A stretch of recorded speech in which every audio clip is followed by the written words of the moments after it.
नमस्कार दोस्तों, मैं आचार्य के शास्त्री वास्तु एवं ज्योतिषाचार्य सूर्या ज्योतिष में स्वागत करता हूं। मित्रों, हमने बहुत आसान तरीके से आपको बेसिक ज्ञान दिया। ज्योतिष सिद्धांत में उस बेसिक को सीखा। हमने 100 वीडियो आप लोगों तक पहुंचाई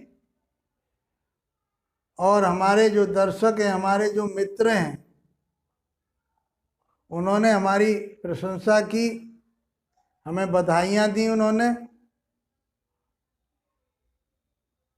मैं उनका आभार व्यक्त करता हूँ कि आपका ऐसे ही प्यार मेरे ऊपर बना रहे तो मैं अपने उद्देश्य को जो लेके चल रहा हूँ उसको पूरा कर सकूँ। मेरा उद्देश्य यही है कि मैं ज्योतिष को आप लोगों तक बहुत आसान तरीके से पहुँचाऊँ और आप उसका जीवन में अपने में लाभ उठाएं। मैं शास्त्रों के अनुसार जो हमने पढ़ा है, हमें जो ज्ञान प्राप्त हुआ है, मैं वो ऋषियों की धरोहरों को आपके पास पहुंचा रहा हूं। सारांश रूप में आप उसको बहुत कुछ प्राप्त कर रहे होंगे। ज्योतिष इतना छोटा विषय नहीं है कि हम 2 दिन की क्लास लें और 4 दिन की क्लास लें या 1 हफ्ते की क्लास लें और ज्योतिष पूरा हो जाए। ऐसा ज्योतिष नहीं है। ऋषियों की तपस्या है, वेदों का 6ठा अंग है ये। तो हम ये मान के चल रहे हैं कि हम ये वेद ही पढ़ रहे हैं और वेद ही पढ़ा रहे हैं आपको। मित्रों, ज्योतिष को समझना और अपने जीवन में उसको उतारना, उससे लाभ लेना, ये बहुत महत्वपूर्ण बात है। आप लोगों का आभार व्यक्त करते हुए आज हम अध्याय 103 में जो नवांश कुंडली पे, हम कुंडली विश्लेषण में आ गए हैं। हम एक एक भाव का विश्लेषण आपको बताएंगे। जीवन में आपके पास किस तरह के लोग आप प्रोफेशनली काम करेंगे, व्यवसाय के रूप में काम करेंगे। तो ये व्यवसाय की विद्या नहीं है, लेकिन इसको व्यवसाय बना लिया है। इसमें बहुत सारे दोष आ चुके हैं। तो हम शास्त्र के अनुसार जो ऋषियों ने हमें दिया है, हम ये कहें कि हमारा अनुभव, यार हम उन ऋषियों से हमारा अनुभव कहाँ ज़्यादा जा सकता है। हम इतने बड़े कहाँ से इतने विद्वान हो गए कि उन ऋषियों के भी तर्क में हम अपना तर्क लगा दें। हम शास्त्रों के अनुसार चल रहे हैं, शास्त्रों की बातें सटीक हैं, उन्हीं के आधार पर हमारा ये ज्योतिष ज्ञान चल रहा है। मित्रों, समझिए और इसका लाभ उठाइए। अध्याय 103 में हम आपके लिए कुंडली विश्लेषण करने का तरीका बता रहे हैं कि कुंडली को आसान तरीके से हम कैसे देखें, उसका फलादेश कैसे करें। आप किसी का करें या ना करें, अपनी कुंडली को स्वयं देख लें, यही बहुत कुछ है। मिथ्या बातों से बचोगे। ये कोई जादू टोने टोटके का विषय नहीं है। इसे जादू टोने टोटके का विषय बना दिया।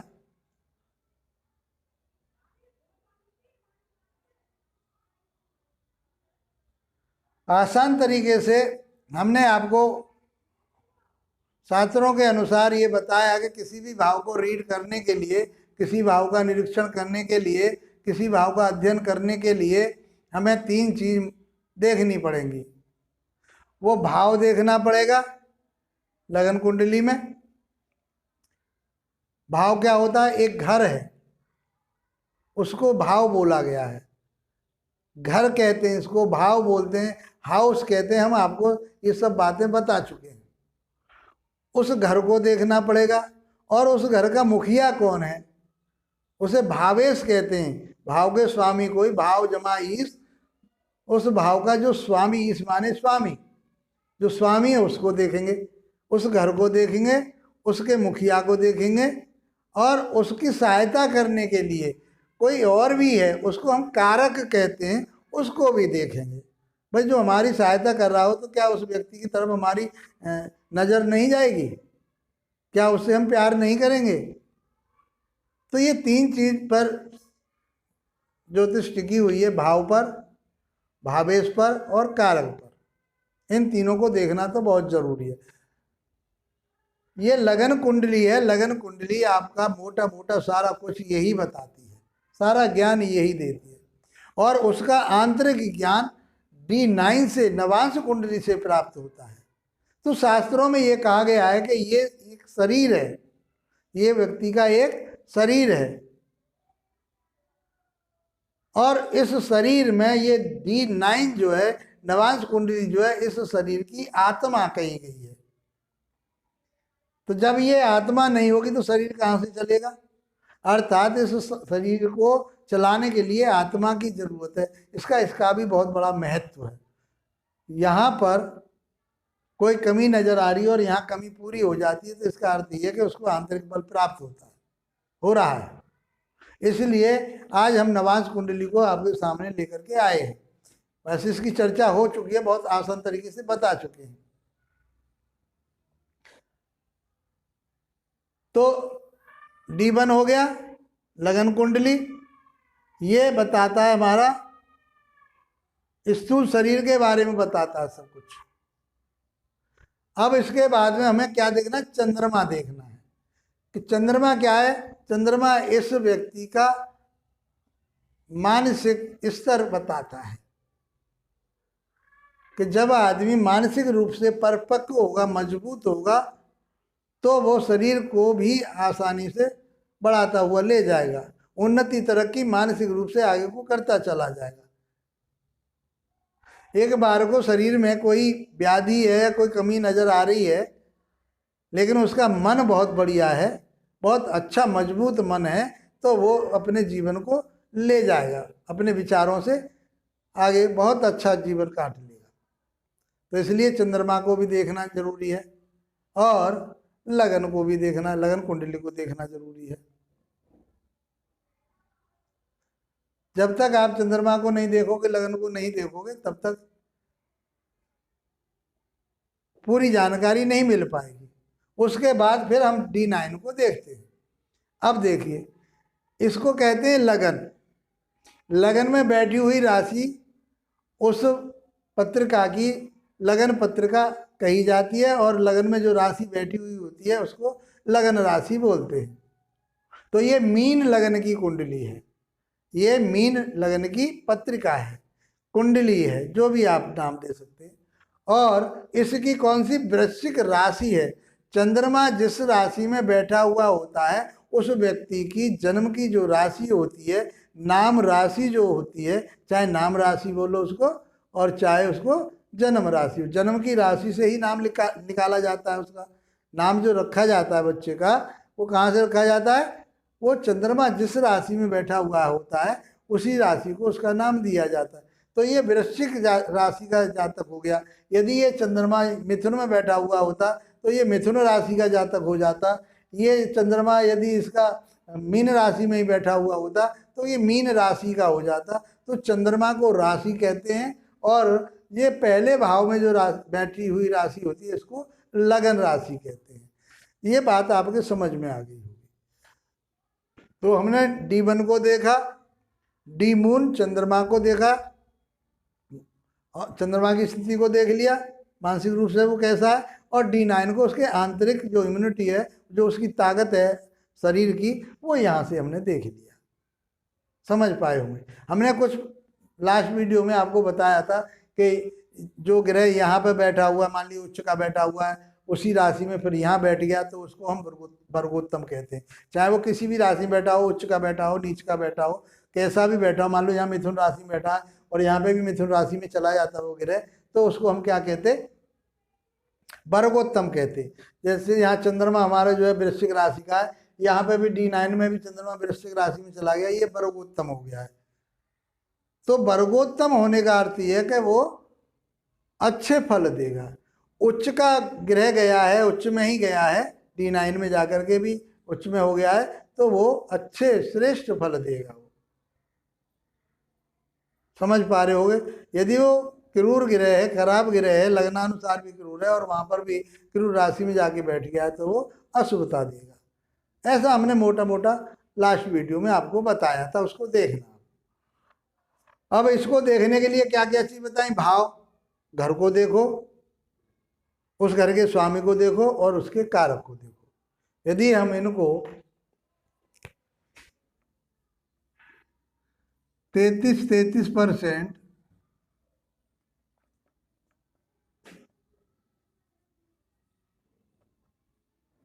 मान लें, भाव को भी 33% माने, इसको भी 33 माने, इसको तो 100% हम ऐसे मान के चलते हैं कि वो एक मोटा आइडिया आपको हो जाएगा कि इसके जीवन में इतना परसेंट ये जातक अच्छा रहेगा कोई से भी भाव के लिए। अब चलते हैं हम कुंडली विश्लेषण पर। बहुत लंबी वीडियो हो जाएगी, ज़्यादा नहीं कहना चाहते, पहली वीडियो है, इसमें आपको समझना बहुत ज़रूरी है। इसको समझ लिया आपने तो सब कुंडलियों को आराम से, अभी हम कोई और कुंडली नहीं लगा रहे, जो हमने पढ़ाई षोडश वर्ग पढ़ाया है उसको नहीं बता रहे अभी, केवल हमने D1 को देखना है और D9 को देखना है, और जहाँ जरूरत पड़ेगी फिर हम उसको भी देखेंगे, क्योंकि इनसे ही पता पड़ जाएगी उस व्यक्ति का सब कुछ, और उसके बावजूद इनसे नहीं पता पड़ रही तब फिर हम दूसरे, इससे 100% रिजल्ट मिलता है, इससे 50% मिलता है, जो अन्य कुंडलियां हैं उनसे चौथाई मिल जाता है। अब हम लगन की बात करते हैं कि इस व्यक्ति का स्वास्थ्य कैसा रहेगा। पहले हम स्वास्थ्य को ही देखते हैं, लगन को ही देखते हैं। तो हमने कुछ सिद्धांत बताए थे आपको, आपको ध्यान हो तो उनको ध्यान में लाइए और या देखिए उनको, कि भाव में कोई ग्रह बैठा हुआ है तो यहाँ नहीं बैठा हुआ, शुभ या अशुभ ग्रह, शुभ बैठता है तो शुभ फल देता है और अशुभ बैठता है तो अशुभ फल देता है, ये हमने बता चुके हैं आपको। तो यहाँ कोई भी ग्रह नहीं बैठता। फिर दूसरी कंडीशन क्या आती है कि क्या इस भाव को कोई ग्रह देख रहा है, तो इस भाव को कोई भी ग्रह नहीं देख रहा, ना मंगल की दृष्टि है, ना राहु की है, ना शनि की है, ना गुरु और शनि शुक्र किसी की भी दृष्टि नहीं है, तो भाव पीड़ित हुआ। भाव में कोई ग्रह बैठा हो, शुभ बैठा है तो शुभता हो जाएगी, अशुभ बैठा है तो अशुभता हो जाएगी, पीड़ित हो जाएगा।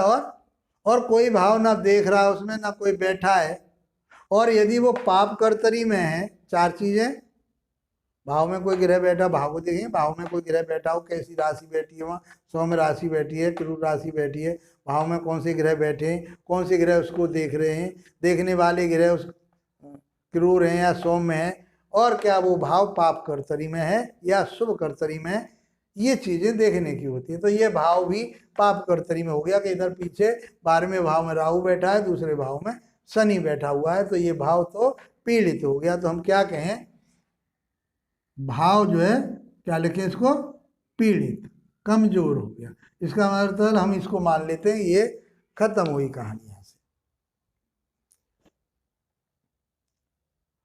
हाँ, इसके बाद में हमें क्या देखना है, भाव देख लिया, भावेश देखें। भावेश कौन है, यहाँ मीन राशि है, मीन के स्वामी गुरु होते हैं, और गुरु कहाँ चले गए, 8वें भाव में चले गए। 8वां भाव सबसे ज्यादा दुख स्थान माना जाता है लगन कुंडली के आधार पर, इसको सबसे ज्यादा बुरा माना गया है। ये रंध्र कहते हैं, इसको गड्ढा कहते हैं, जो इसमें फंस गया, दहदल है ये, दलदल में फंस जाता है।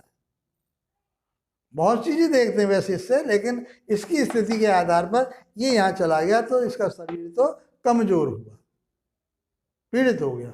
किसके साथ बैठा है, सूर्य के साथ बैठा है, शुक्र के और बुध के साथ बैठा हुआ है। कोई ग्रह इसको देख रहा है तो राहु की दृष्टि यहाँ से पड़ रही है, 7, 8, 9वीं दृष्टि राहु की पड़ रही है, और 7वीं दृष्टि गुरु के ऊपर शनि की पड़ रही है। तो इसका अर्थ ये हो गया कि भावेश भी पीड़ित हो गया। तो हम यहाँ लिख देते हैं पीड़ित, भाव भी पीड़ित हो गया। इसका अर्थ ये है कि ये भी 33%, ये भी यहाँ से हानि होगी। अब क्या देखिए, कारक, तो इसकी सहायता करता कौन है भाई, इस जीवन का सहायता करने वाला कौन है, सूर्य। सूर्य आत्मा है ना, सूर्य जीवन देने वाला है, तो इसलिए यहाँ का कारक कौन माना गया है, सूर्य माना है ऋषियों ने। तो यहाँ का कार्य सूर्य हो गया कारक। अब सूर्य की स्थिति हम देखें तो सूर्य कहाँ गया, वो भी 8वें भाव में चला गया। इसका अर्थ यह है कि भाव भी पीड़ित हो गया और भावेश भी पीड़ित हो गया और कारक भी पीड़ित हो गया, जबकि वो शुभ ग्रहों के साथ बैठा हुआ है, और उस पर अभी राहु की दृष्टि आ रही है और शनि की दृष्टि आ रही है। तो हम क्या कहें इसको, इसका मतलब ये है कि हमारे तीनों चीजें अशुभ हो गई, तो इसको आगे देखना ही बेकार है। जब जीवन नहीं है तो फिर क्या कर सकते हैं। अब इसमें हमें यह भी देखनी पड़ेगी जिस समय वो जातक पैदा हुआ था, कौन से नक्षत्र में हुआ था, कौन सी दशा चल रही थी, कितना उस समय कष्ट था उसके लिए, या जीवन नजर आ रहा था, दशा बताती। वो चीजें हम आगे फिर बताएंगे। अभी हमने दशा को नहीं लिया, केवल विश्लेषण की बात चल रही है। दशा जब बताएंगे तो फिर कुंडलियां लगाएंगे और फिर बताएंगे आपको।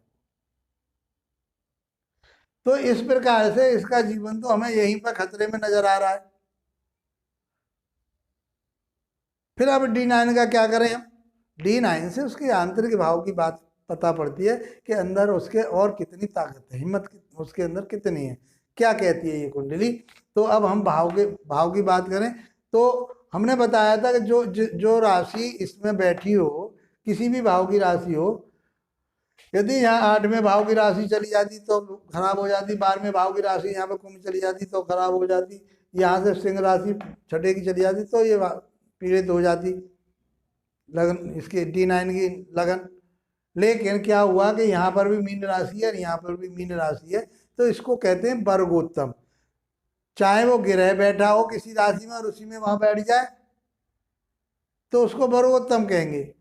अब यहाँ क्या हो गया कि राशि उसी में पहुंच रही है तो ये अच्छा मिला इसके लिए कि कुछ इसमें जान आई, कुछ मजबूती आई इसके अंदर। अब इसके भावेश को देख लें तो भावेश कौन है, गुरु। तो गुरु कहाँ गया है, 7वें भाव में गया, केंद्र भाव कहा गया है। तो हमने ये बताया, एक नियम बताया था आपको कि यहाँ के किसी भी भाव का स्वामी यदि केंद्र त्रिकोण में पहुंच जाता है तो शुभ परिणाम देता है। तो इसका अर्थ ये हुआ कि गुरु में कुछ जान आ गई, तो इसका मतलब भावेश को हम पीड़ित नहीं कहेंगे। अब ये कुछ मजबूती की तरफ चला गया, समझ रहे हो गए। अब कारक को देखने तीनों चीजें। कारक क्या कहता है, कारक यहाँ का सूर्य, और सूर्य कहा गया 3रे भाव में गया, बुध की राशि में गया। चलो मान लेते हैं, ठीक है। लेकिन मतलब इनके 6, 8 और 12वें भाव के अलावा यदि कहीं बैठा है कोई ग्रह जाकर के D9 में तो उसको अच्छा मानिए। केंद्र में त्रिकोण में तो बहुत ही अच्छा मानिए, लेकिन वो 3रे भाव में, 2रे भाव में, 11वें भाव में बैठ गया है तो वो आपके लिए फल देगा, हानि नहीं करेगा किसी भी तरह की। तो हम मान लेते हैं कि सही है, सूर्य सही है, लेकिन राहु के साथ बैठा है तो ये कुछ पीड़ित हुआ। तो पूरा पीड़ित नहीं कहेंगे हम इसको, पीड़ित हुआ, कुछ कमजोर हुआ है। तो हम ये मान के चले कि यहाँ पर भी वो रिजल्ट देगा। तो अब इसका ये भावेश सही हुआ, और भावेश जाकर कहाँ सही हुआ, D9 में हुआ। तो ये लगभग 66% न मान करके हम 50% इसको हम अंक दें D9 के आधार पर, तो इस व्यक्ति का जो स्वास्थ्य रहेगा वो 50% खींचतान करता रहेगा और आगे बढ़ता रहेगा। ये हमने इसके स्वास्थ्य की बात की। मानसिकता की बात कर लिए तो हमने इसका देख लिया स्वास्थ्य। क्या देखते हैं, पहले D1 देखते हैं। D1 में क्या देखा हमने, पहले स्वास्थ्य। अब चंद्रमा की स्थिति देखते, मानसिक स्थिति क्या है। तो चंद्रमा उसका भाग्य स्थान में 9वें भाव में वृश्चिक राशि में नीच का होकर के बैठ गया है। इसमें किसी की दृष्टि नहीं है, 7, 8, 9, इस पर किसी की भी दृष्टि नहीं है, लेकिन नीच का है। अब वो D9 में कहाँ गया कि D9 में केतु के साथ भाग्य स्थान में ही वृश्चिक राशि में बैठ गया है, तो यहाँ पीड़ित हो गया। यहाँ भी नीच का है, यहाँ भी, इसको डबल नीच बोलते हैं। जो ग्रह यहाँ पर भी उच्च का है वहाँ पर भी उच्च का है, डबल उच्च हो गया, वो डबल परिणाम देगा, अच्छे परिणाम देगा। यदि वो डबल नीच का है तो ये पीड़ित हो गया। तो मानसिक रूप से इसको हम क्या कहेंगे कि इसके लिए मानसिक रूप से कोई भी रोग हो सकते हैं, और वो मानसिक स्थिति उसकी बढ़िया नहीं रहेगी। D9 को देख लिया, D1 को देख लिया, D मून को देख लिया हमने। यहीं तक हम ये मान के चल रहे हैं, हमें यहाँ से उसके स्वास्थ्य की पता पड़ गई कि हाँ वो 50% का स्वास्थ्य चलेगा, लेकिन बहुत परेशानी के साथ, क्योंकि मानसिक स्थिति उसकी बढ़िया नहीं रहेगी। वो मन से इतना दुखी हो जाएगा कि शरीर भी काम करना बंद कर देगा। चलो अब विश्लेषण करना है तो अब हम दूसरे भाव को भी देख लेते हैं। ये तो हमें उसके स्वास्थ्य के बारे में पता पड़ गई कि वो आदमी रोगी रहेगा, निरोगी नहीं रहेगा। अब देखते हैं उसके लिए दूसरा भाव। दूसरा भाव होता है धन का। क्या देखते हैं? भाव भावेशकारक। तो भाव में शनि बैठा, शनि ने पीड़ित कर दिया, वो भी नीच का होकर बैठ गया। कोई इस भाव को देख रहे हैं, गुरु देख रहा है, सूर्य देख रहा है, शुक्र देख रहा है, बुध देख रहा है, पॉजिटिव ग्रह देख रहे हैं। और सबसे बड़ी बात यह है कि मंगल इस घर का स्वामी है, मंगल स्वयं अपने घर को देख रहा है चौथी दृष्टि से। तो भाव तो इसका मजबूत होता है। और D9 में भी अब हम जाकर के देखें तो D9 में भी मंगल अपने ही घर का चला गया है। तो इसको धन तो मिलेगा, संपत्ति इसको मिलेगी, पैतृक संपत्ति इसको मिल जाएगी। अब इसका कारक भी कौन होता है? यहाँ का कारक गुरु होता है। गुरु की स्थिति हम बता ही चुके हैं, गुरु इसका अच्छा है। तो इसका अर्थ यह है कि ये दूसरा भाव इसका लगभग जो है अच्छा हो गया, इसको धन दौलत मिल जाएगी, परिवार भी बढ़िया रहेगा, इसकी सहयोग होता रहेगा परिवार। तीसरे भाव की बात करें इसी तरह से, भाव देखें, भावेश देखें, कारक देखें, तो चंद्रमा की इस भाव पर दृष्टि और किसी की दृष्टि नहीं है इस पर। यहाँ का शुक्र हो गया, शुक्र 8वें भाव में चला गया, पीड़ित हो गया, सूर्य के साथ है, गुरु और बुध के साथ है, और राहु की दृष्टि जा रही है और शनि की दृष्टि जा रही है। तो शुक्र भी इसका पीड़ित हो गया। भाई बहनों का जो स्वास्थ्य है वो कहीं ना कहीं गड़बड़ाएगा उनका भी। अब शुक्र की स्थिति यहाँ कहाँ है? शुक्र की स्थिति ये 10वें भाव में चला गया, गुरु की राशि में, तो इसको अच्छा माना गया। गुरु की राशि में कोई ग्रह चला जाता है तो उसको शुभ मानते हैं, अच्छा मानते हैं, और वो भी केंद्र में गया है। तो शुक्र की स्थिति होगी तो भाई बहन और ये इनका जो तीसरे भाव का जो कारकत्व है वो इसको प्राप्त होंगे। कम्युनिकेशन का हो गया यहाँ से, शौक मौज का हो गया यहाँ से, मीडिया का हो गया यहाँ से, छोटी छोटी यात्राओं का हो गया ये। तो ये सारी चीज़ें ये शुक्र इसको देगा। दूसरा आप क्या देखें यहाँ से? कारक। कारक कौन होता है? मंगल। तो मंगल कहाँ गया? अपने घर में गया है। तो छोटे भाई बहन इसके लिए पूरी पूरी सहायता करेंगे, इसके साथ रहेंगे। समझ पाओगे? अब बहुत आसान तरीके से, और आप अपना अध्ययन करोगे तो हम ये समझते हैं कि आप हमसे बहुत बहुत आगे ज्ञान प्राप्त कर लोगे। हम तो आपको सारांश रूप में बता रहे हैं। ये हर एक ये जो हम बता रहे हैं वो एक किताब में आपको नहीं मिलेगा। एक पुस्तक में टेक्स्ट बुक पढ़िए, पाराशर उरा शास्त्र को पढ़िए, और हमने आपको बताया है, आप उनको पढ़िए। उत्तर काला मृतम पढ़िए, लघु पाराशरी पढ़िए, बहुत सारे सिद्धांत हैं, उनको पढ़िए आप। और तो ये आपको ये सारांश में आपको ये चीज़ें मिल जाएंगी। चौथे भाव की बात करते हैं। चौथे भाव से माता को देखते हैं, वाहन को देखते हैं, मकान को देखते हैं, जमीन जायदाद को देखते हैं, और जीवन के सुख को देखते हैं। यहाँ से देखते हैं। यहाँ पर कोई ग्रह देख रहा है इसको, तो यहाँ से राहु की दृष्टि 5वीं जा रही है। 1 2 3 4 5वीं दृष्टि राहु की जा रही है। और कोई ग्रह इसको देख रहा है तो गुरु की दृष्टि जा रही है इस पर, 9वीं दृष्टि जा रही है। 7 8 9वीं दृष्टि गुरु की जा रही है। तो लगभग ठीक रहा। राहु इसको पीड़ित कर रहा है, लेकिन गुरु की दृष्टि इस पर जा रही है, शुभ ग्रह की, ठीक है।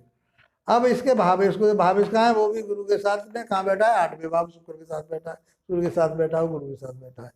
ये कमी कर रहा है माता के स्वास्थ्य, और इन चीज़ों में कुछ कमी करेगा। लेकिन D9 में जाकर के हम इसको देखें तो D9 में ये मंगल के साथ बैठ गया, धन के भाव में बैठ गया। तो यहाँ पर ये मजबूत हो गया, अच्छा हो गया। तो इसका हम ये कह सकते हैं कि ये सब कुछ चीज़ें इसको परिश्रम करने के बाद प्राप्त हो जाएंगी, क्योंकि मंगल परिश्रम कराता है।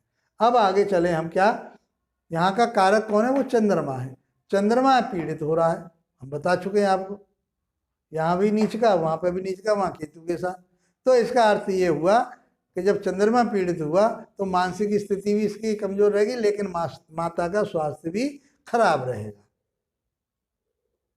इसका भी स्वास्थ्य खराब हुआ, माता का भी स्वास्थ्य खराब हो जाए।